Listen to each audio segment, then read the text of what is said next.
सामारो road में cricket tournament जा रंगारंग शानदार मुकाबला थिया। तफ़सील मूजिब सामारो रोड में क्रिकेट टूर्नामेंट जो शानदार तकरीब थी गुजरियो, जंहिंमें सामारो, उमरकोट, कोट गुलाम मोहम्मद ऐं सामारो रोड जी टीमुनि हिसो वरितो।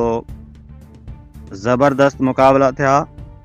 कोट गुलाम मोहम्मद जूं टीमूं पंहिंजो शानदार रांदि जो मुज़ाहिरो कंदे फाइनल में पहुतियूं। बाग़ात चैंपियन पहिरीं बैटिंग कंदे 94 रन्स ठाहे सघी, जॾहिं त बाग़ात 11 84 रन्सूं ठाहे हाराए वई।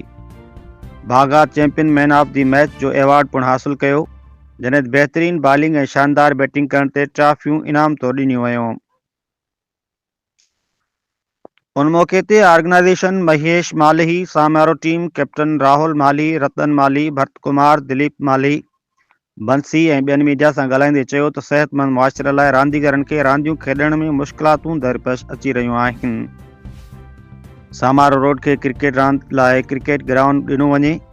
उन मौक़े ते नेशनल प्रेस क्लब सामारे जी टीम सदर Ali Mohammad Sheedi, information secretary Nadir Brohi, office secretary Rizwan Attari, सहाफ़ी बशर शाहानी, महेश माली, सहाफ़ी ज़ुल्फ़कार ख़ासकली ऐं ॿियनि वॾे अंग में शिरकत कई।